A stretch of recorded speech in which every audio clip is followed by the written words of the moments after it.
Let's chat to see if you are taking the right car to the right track.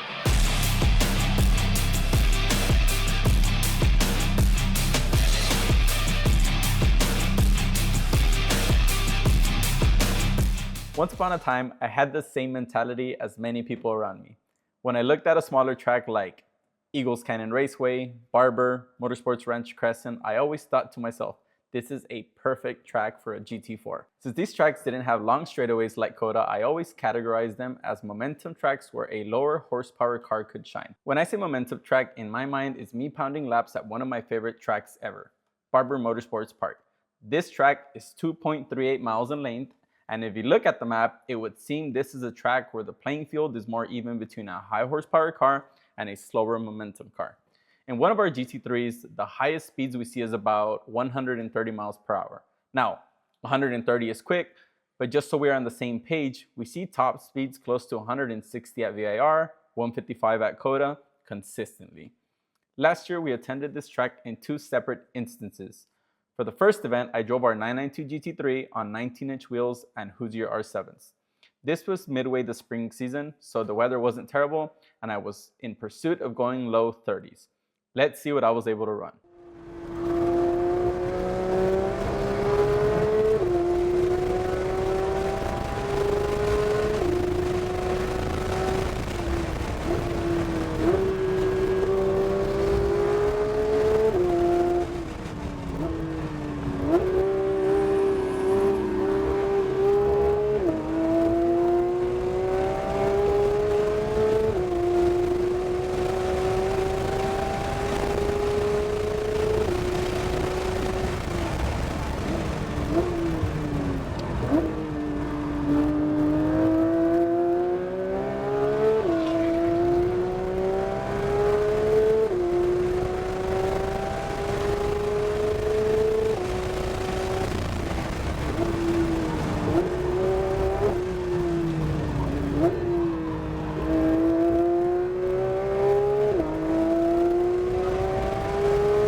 As you can see, that was not the cleanest lap ever, especially with all that correction through 5.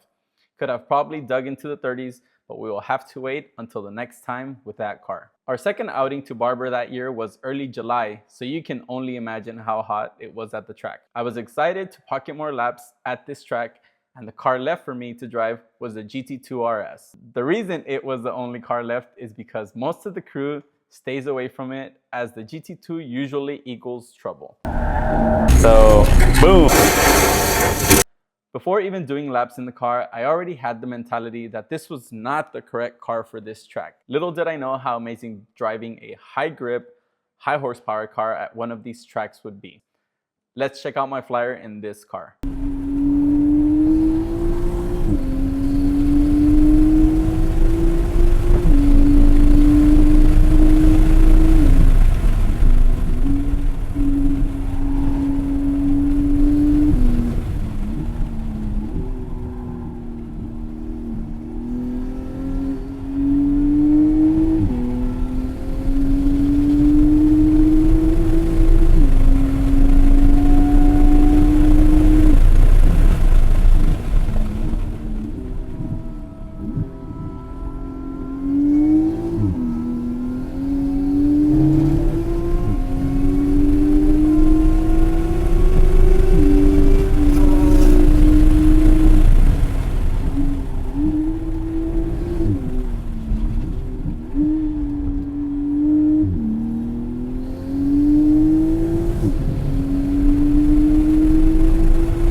What you just saw is a video I visit at least once a week. I still remember the sensation of the car power sliding out of the last corner with the very neutral steering wheel.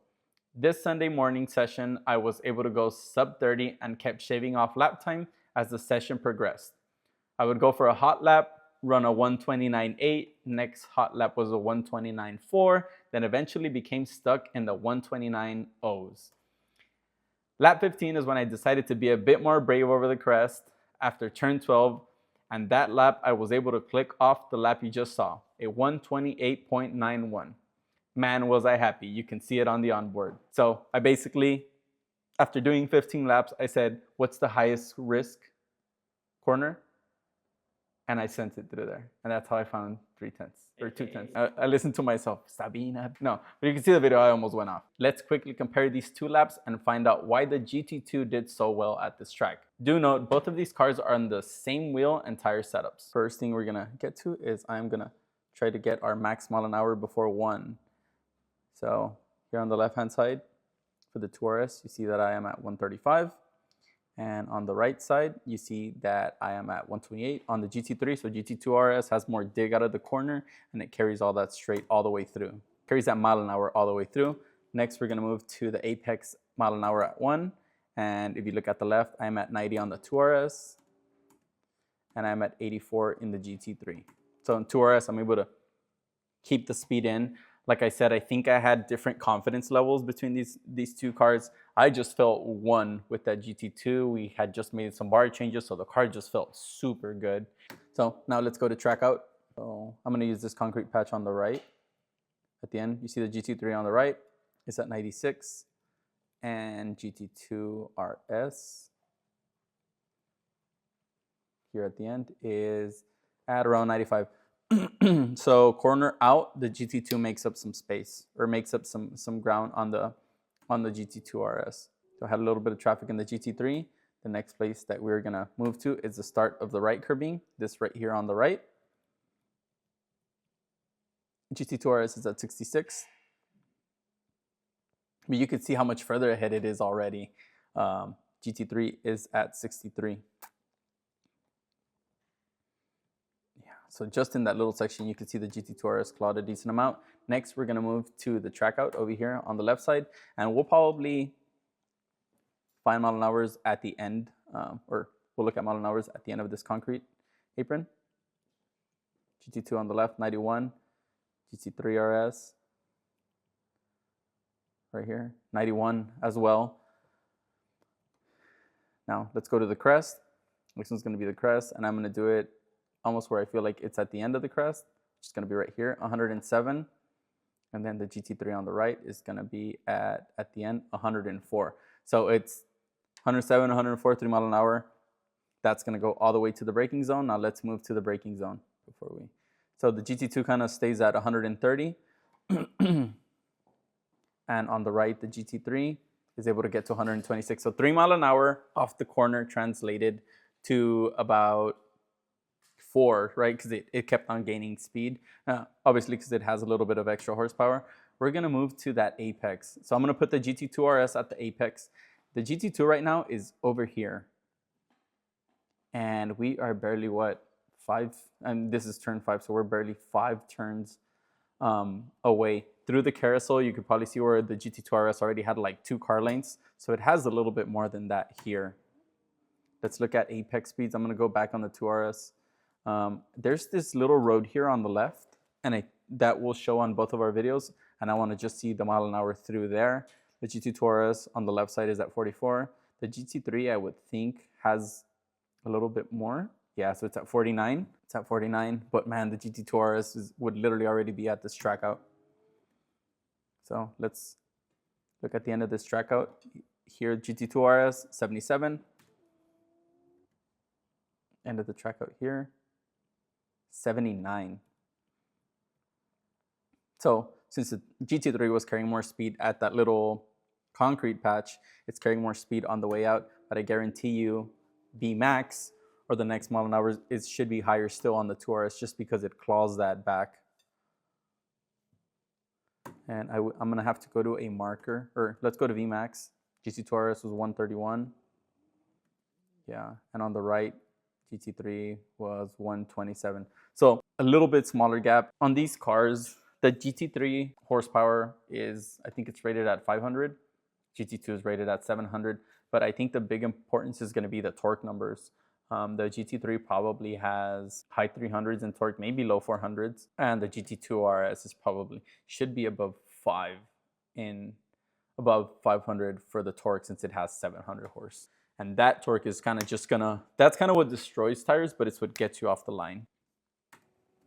GT2 RS would literally be over here, which is about 4 car lengths, which is crazy. Like I said again, Jorge lined them up at the start finish. So it's basically, we're comparing as if these cars were racing each other.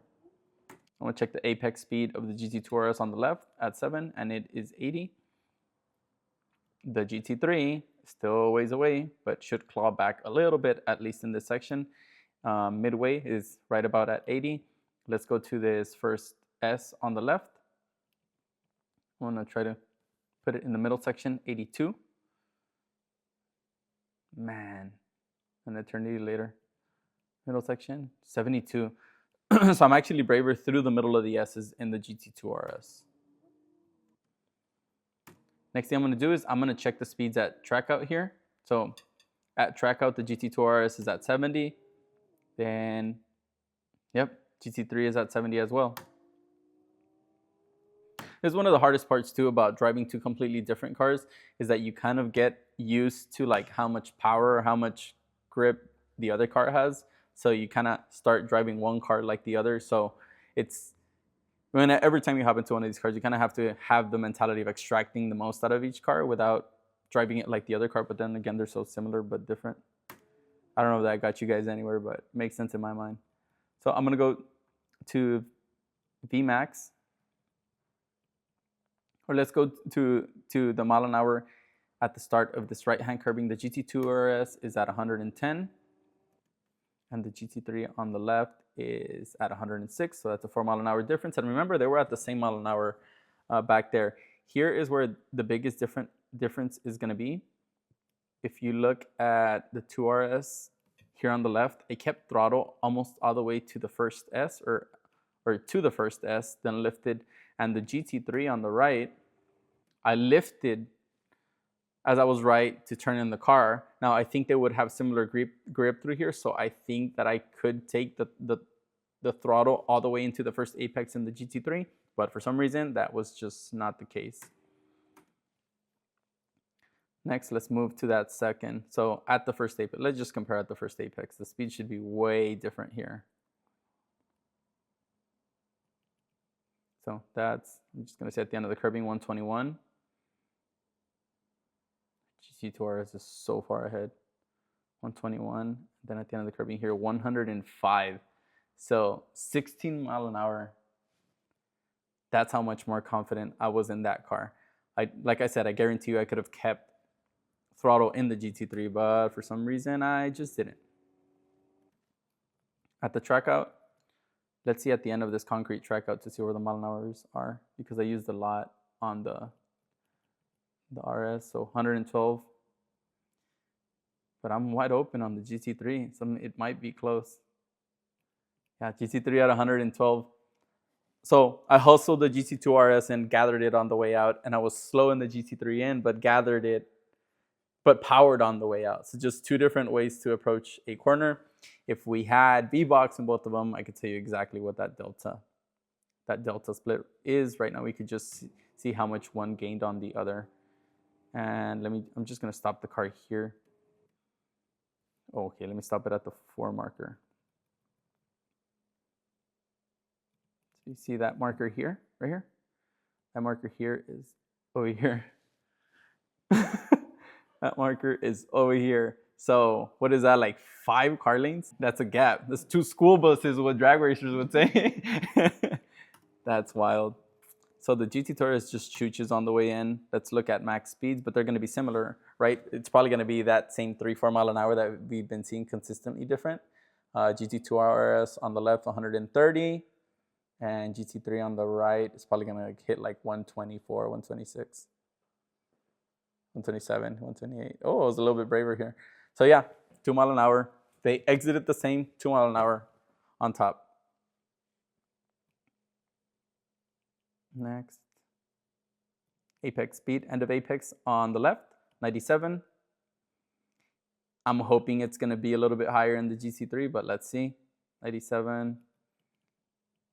97, exactly the same. At the end of the curbing on the right, GT2 on the left, 84. Curbing at the end of the right, GT3. I'm going a little bit wider on the GT3. 84. Did I say 84? 84? Yeah, I did. Wow. So exactly the same through here. Yeah, 84, 84. Boom.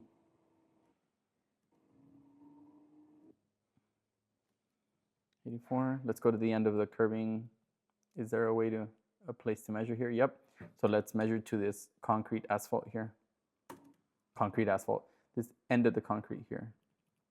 Here, 90 on the GT2 RS. And I'm being timid in the GT3 because I almost went out, so I retreated on throttle. What did I say? I said 90. What can you say? You're welcome. The Moana song. 90. GT3 retreated throttle. Let's see what we do here at the end. Boom. 88. Now let's go to the compression zone. At the end, let's go to the end of the compression zone, or the end of the compression zone apron, 97. Let's see how I felt this GT3. 87. 82. Wow. Yeah. Now you can clearly see that the GT2 RS on the left, it has some understeer in it. So I am not too keen on grabbing a boatload of throttle because the car's just going to push wide. I'm kind of seeing the car and what end the car is. This place is where the 992 should shine, right? Because it has way more front end grip with a double wishbone. And you can see there was also correction. Let me go to the end of this curbing on the right, see if we have a mile an hour difference here. So here we are at 56 on the GT2 RS, and the GT3 is still working on getting there, but we're getting there. I think we said 56. 56.60, yeah.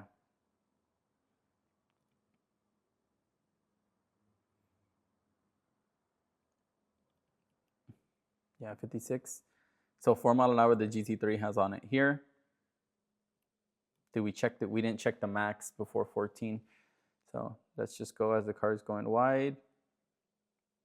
So the car is going 73. It's decreasing, decreasing. What's the least mile an hour we get to? As we are left, 61, 60, 59, 58, 57. It's so hard to tell. It's so hard to tell because these two were different times, and we don't have like a good reference here. We could say this tree, that tree, but it doesn't make sense in my mind. A little snap in the GT2 RS on the left. And if you saw the onboard of the GT2 RS, I'm kind of doing this, and the car's just kind of neutral steering with the rear of the car. Man, it was so epic. You can see I'm comfortably using all the track out on the GT2 RS on the left. Let's see the speeds here at the end of the curbing on the left. 72. Let's see the GT3.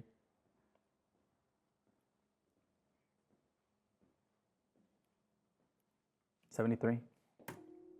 It's like I'm programmed. Roll through in the GT2 RS 128.9, and the GT3 RS, the GT3 I rolled through there 131.6. So from the comparison, we learned that I was definitely more comfortable in the GT2 RS than the GT3. Now, this has taken us a few years to achieve, and if you want to see that exact build and specs, be sure to check out our build out video for that car in the description. Being comfortable in that car came with a few modifications and a lot of suspension tweaking. With the extra torque and aero the GT2 RS has, I was able to get that car up to speed, and as we saw, 3 mile per hour here, 2 mile per hour there, and 10 here definitely adds up quick. As of July of 2023, I am of the opinion that there is no such thing as the right car for the right track. It all comes down to being comfortable with the car that is under you.